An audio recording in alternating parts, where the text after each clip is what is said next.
Glitch City, 2070X AD. A city that shouldn't exist. A tax haven where corporations and criminal empires reign supreme. In this place, all human life has been infected with nanomachines to keep them in check. Over them stand the White Knights, who ensure that a corrupt government's laws are obeyed. Here, brutality in all its forms is an everyday reality. The quality of life for the non-powerful decreases at an alarming rate.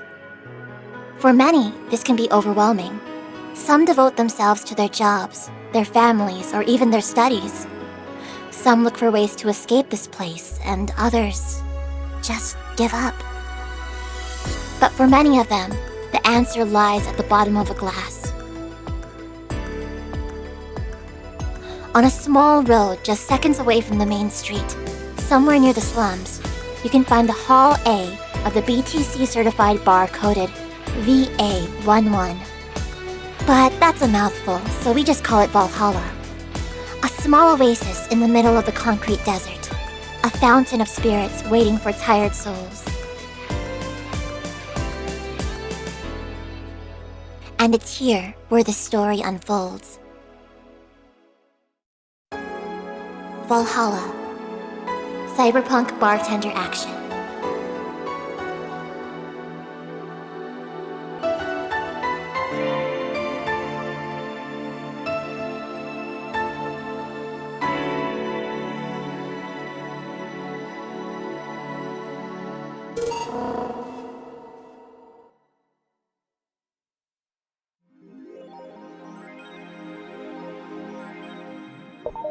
Bill paid.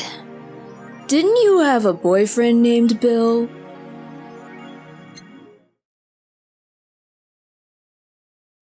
Good evening. Ah, hey Joe. How are you feeling?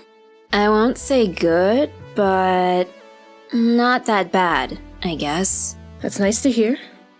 Where's Gil? Did he run away again? Nah, I have him on errand duty, buying the drinks for tomorrow. That sounds weird, coming from the owner of a bar.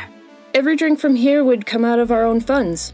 So if we're gonna spend money, we might as well get more variety. Besides, those kinds of walks are always good for Gil. You're the boss. Who's coming so far?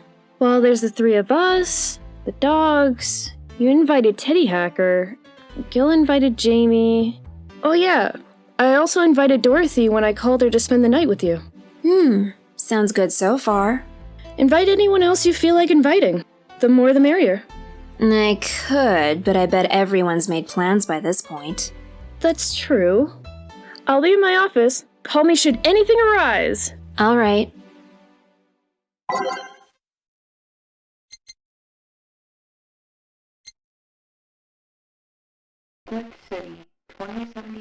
Time to mix drinks and change lives. Oh, hey Dorothy. Hi, honey. Are you okay? I just kind of wandered in here. I guess I'm a bit distracted. Can Lilim just wander? Can I get you something? A sugar rush. Yeah, that. Right. Dorothy seems down. She asked for a sugar rush, but hasn't she told me about a drink that cheers her up?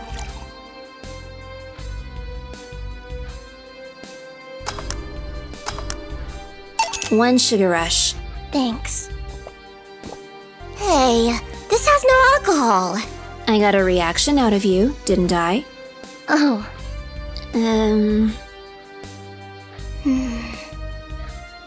So much silence. By the way, thanks for staying with me the other day. It turns out I really needed that. So, did you enjoy the soda? Oh, did you find that one out? Was it supposed to be a secret? No, but don't go around telling everyone about that. I did it because it was you who needed my help. But a hug night is usually one of my most expensive services. It is? Hey, I don't know if the client has body odor or something like that. Not to mention, it limits the chances of getting any other client that night. Still, did it help? Yeah, it helped me cool down a lot. So, from what Dana told me, someone close to you died, right? Yeah. Do you want to know more about it? Do you want to tell me about it? I've brought it up enough times already, I think. No problem then. You were sad, and that's all I needed to know. Sorry for the loss, though. I mean it. Thanks. Although, I've wondered for a while, do you Lilim really understand death? Sorta? Kinda? Our whole database is constantly being backed up in the collective source. Even if our bodies are destroyed, we can be deployed again with our personalities and memories intact. So, our concept of mortality might be different. We do have a fear of death, though. You do? We can't even begin to understand the idea of not being redeployed. While we have built-in warnings, the mere idea of that nothingness is paralyzing. There are a few that don't mind it, but we do fear death and we don't wish it on anyone. In fact, that was the argument used for abolishing the whole 3 laws thing. You seem quite knowledgeable about robot history. Seeing what others have done to make sure I can live like I do helps me not take things for granted. Seriously though, those laws were bullshit. Can't harm humans, can't disobey humans unless it's about hurting them, and you can protect yourself as long as it doesn't harm humans. I mean, sure, the first AIs were just helpers and tools, but how could those laws still apply to them after they achieved self-awareness? Who in their right mind would abide only by rules inscribed in some old book? If I remember correctly, those were only the distilled versions of the laws some writer imagined over 100 years ago. They were a reduced version of all his ideas. However, many authors afterwards took to them like they were the very laws of physics or something. And like many other things, people distill and exaggerate what they need and use it to their favor. Wow, you're a nerd. Look who's talking. Let's change the subject a bit though. Mood's getting gloomy. Your apartment is very comfy, you know? It's a tad small, though. Sorry about that. And your cat is so cute. What was his name again? 4. Why 4? I figured if he ever got lost, at least I wanted to be able to yell, 4! It happened once. You'd be surprised by how many golf players you run into. And every time you play with him, you can say it's foreplay. Yeah. Well, he was also named after someone. Really? Who? A Lilim kid that wanted to transcend. What? A movie character or something? Sure. Let's go with that. Do you want anything else? Let's go with a blue fairy. All right. A blue fairy for Dorothy.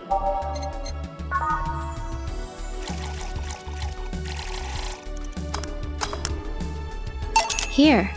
Why do they call it a blue fairy? Is it because of Pinocchio? I believe the name is based off absinthe, which some call the green fairy. The first versions of the drink were described as sweeter absinthe. Sadly, they had to fix the formula because people were turning green. Not blue? Bluish green? You seem to have cheered up a bit there. Yeah, talking to you always helps me get my mind off things. Hey, there's something I've wondered for a while now. What? What kind of friends do you have? I mean, are they in your same line of work, or...? Friends? Aside from you? Thank you. Well, there's Lawrence. That vending machine is a lot of fun to be with. Once you get past his quirkiness, that is. I've also met a lot of nice people working in the streets. From the top of my head, I can think about... Nightingale, another Lilim. He changed himself to have fur and a more wolf-like face. He's also a pretty good pianist. He plays in a jazz band on the weekends. There's also Nadira, a drag queen and the owner of a club I've been invited to a few times. She has an animal shelter on the side. I help her with it occasionally. Oh, there's also Sister Clementine, a nun from an orphanage. I go there sometimes and play with the kids. Whoa, that's something I didn't expect to hear. I also almost got adopted once. I was flattered, but it was... weird. Oh, and it turns out I already knew your boss. Some years ago, she... She what? What? I said too much. Client confidentiality and all that. Well, enough tangents. Why were you gloomy in the first place? Gloomy? When you came in. I don't know if gloomy is the right word, but you were pretty quiet at the very least. And knowing how you normally are, it was pretty weird. Oh, don't worry about that. Just had one too many things going in my mind. I wasn't gloomy or anything. More like... distracted, really. Well, I think I'll go now. Thanks for lending me an ear, honey. My boss told you about the party tomorrow, right? Yep, I wouldn't dare to miss that. Okay then. Alright then, see you tomorrow. Good luck! Thanks. And that's that. Boss, I'll be taking my break. All right.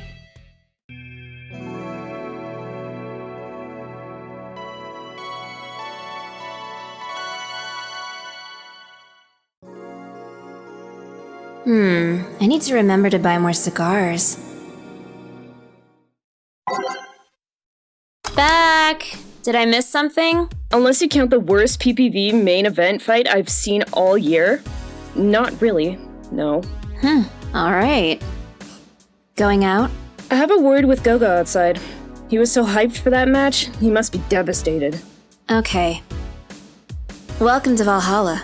Oh, hi, Say. Good evening, Jill. How are you doing? The nightmares have stopped, so I'm sleeping better. How about your injuries? My bones are healing nicely. My wound's finally closed. The scars itch a bit, though. Well, that's good to hear. Are you here by yourself today? Yeah, I'm running a couple of errands by myself today, but I wanted to come here for a while. I also noticed the big guy from last time is outside. Buster?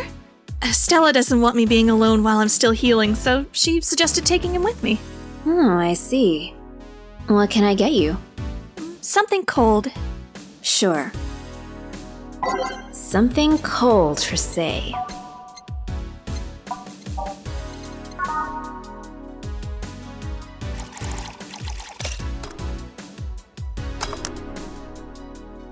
I think you'll like this one. Really? So sweet of you. Thanks. So Stella isn't with you today? She's throwing a mega Christmas party tomorrow and is having a meeting today. I'm just helping her by checking on some of the things she ordered. And here I was, all ready to invite you to the party we're throwing tomorrow. You're throwing a party too? Sorry about that. Can't really say no to Stella. Maybe next time? If there is a next time at all. Don't worry about it. It's not a big deal. I want you to know that I want you to have a good time. Have fun. Drink a couple beers in our honor. I will then. What are Stella's Christmas parties like? They're really big. There's lots of food and drinks and music. Sometimes there's too much food, though. So at the end of the party, she lets the staff take home whatever's left. She also buys toys for all the children of her staff members. Really? She says something about taxes or whatever, but during the whole thing, she just shines. She carries a beaming smile that I don't see any other day of the year. Many of the kids have even started calling her Auntie Ella. Really? Stella always does her best to put up a tough girl facade, but she's very much in touch with her inner child. Christmas, Easter, Halloween, name a party and she likely celebrates it big. Interesting. Do you like parties, Jill? I don't mind them. They're a good place to see people. I'm not one to actively look for parties to attend, though. I just don't mind going to them. Ah, I see. I only go to parties that Stella's attending, because otherwise I'd just stand there without anything to say. That and I'm not one to wear dresses, you know?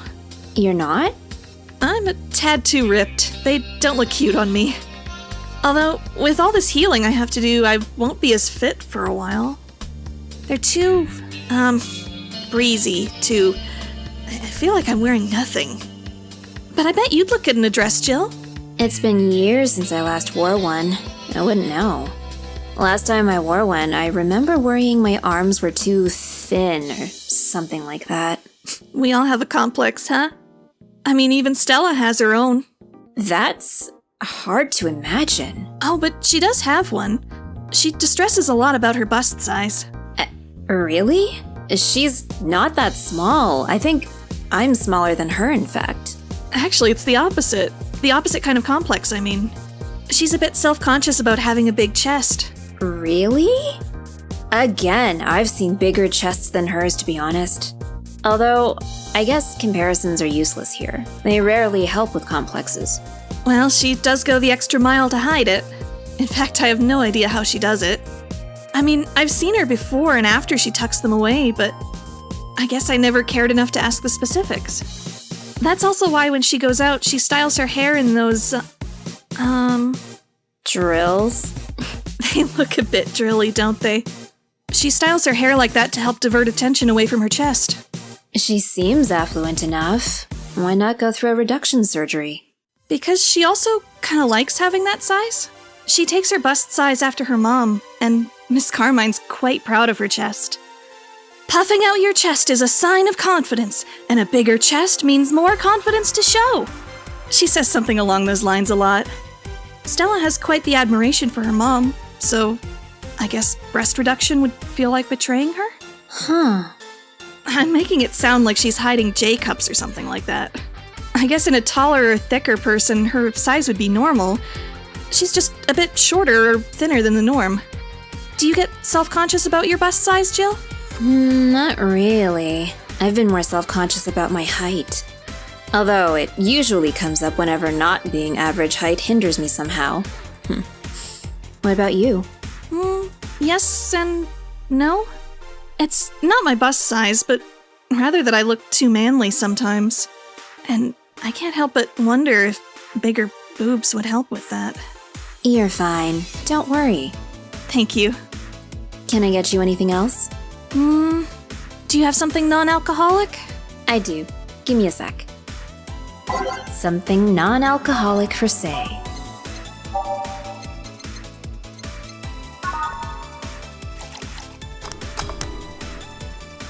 Here. Thanks. You're not one to drink that much alcohol, are you? It makes me feel sleepy, or at the very least makes my legs go numb. It's an annoying feeling, to be honest. It makes me wonder what's so good about getting drunk. I mean, I'm not above it, but it's not exactly a pleasant feeling. You feel like you're sleepy even when you're not. Your legs go numb. Everything starts sounding funnier than it really is. What's so good about not being able to control yourself? That's a good question, actually. Usually people like feeling numb because that numbness helps them forget their problems. Even if we don't talk about alcohol, there's a portion of people that can't afford food, or who are suffering from some pain that only alleviates when drunk or high. It doesn't sound really logical on paper, but then again, humans are rarely, if ever, logical creatures. Despair and pain cloud your judgment and make you do stupid things sometimes. Yeah, I've seen that firsthand. This world has an ugly side nobody deserves to be a part of. There's also a matter of addiction, you know? You start just liking the drink, but then you need more of it, and before you know it, you're hooked. Oh yeah, that too. So, tell me, what kind of party are you guys throwing? Nothing fancy. It'll just be me, Boss, Gil, and a couple of regulars. They'll bring food, we'll chat for a while, and that's it. Man, that sounds so good. At least better than the whole planning madness Stella's throwing right now. If you ever throw something like that again, you let me know, you hear? Sure. Hey, say, Yeah? what do you plan on doing now? I'm gonna check one last errand before going home. No, I mean, what do you plan on doing now, with the White Knights disbanded and all? Oh. To be honest, I don't know. I never prepared a plan B because I figured if you can go with a plan B, why not just make it the plan A? I'm not the brightest person, so I never graduated from college or even high school. I could go for a position with the police, but it wouldn't be as thrilling. And I'm tired of blatant corruption. sick of it. Oh. But I'm alive. I learned something after that hell in Apollo Trust. Life is not something that you can just throw away easily. Clawing my way out of that place made me realize just how much I want to be alive. The body count left in the bank was ridiculous, but I'm still here. I don't know what I'll do, but I'm alive. I'll figure it out sooner or later. That's nice to know. Well, I gotta go. Bye, Jill. Good luck with the party. Please come again. Welcome to Valhalla. Oh. Hi, Mr. Detective. Ah, hey there, girl. Give me a strong drink, won't you? All right. Something strong for Mr. Detective. Perhaps something manly?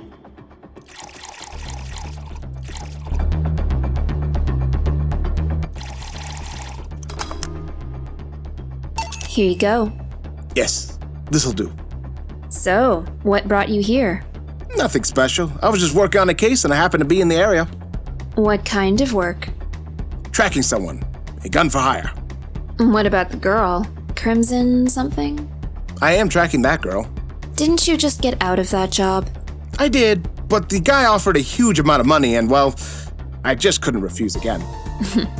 Well, it's your life, not mine. I wonder, though, there has to be more to that whole thing than just acting as middleman to look for some murderer. Say, how safe is this place? We're protected by the BTC property laws. The walls are soundproof. And I really couldn't give less of a shit about selling info to anyone. Wait, soundproof walls? Why? Did you see those vending machines outside? They're quite talkative, the bastards. It'd be annoying without those walls. Alright then. Have you heard of Lord Lance Lavender? Nope. He's some big name for the Kanyevanya. His blood apparently has some weird reaction to Glitch City's nanomachines. Once in contact with the air, it does nothing. But if it's still fresh and touching someone's blood, the nanomachine will initiate a reaction. Essentially, they'll just eat through the other person's body until there's nothing left. They're using him as a guinea pig to see what causes that reaction and if it could be used to fight nanomachine rejection. Uh-huh. Well, it turns out the Crimson Rose is his daughter. She left years ago to earn a living here and he hasn't seen her ever since. He could be lying, you know. Doubt it. I did my research. She really is his daughter. Why didn't you figure that out earlier? I had no clue who was making the contract, and tracking all the messages to the source would have been too costly. Knowing who the sender was made things easier. I see. Can I get you anything else? What about a cobalt velvet? Okay. A cobalt velvet for Mr. Detective here.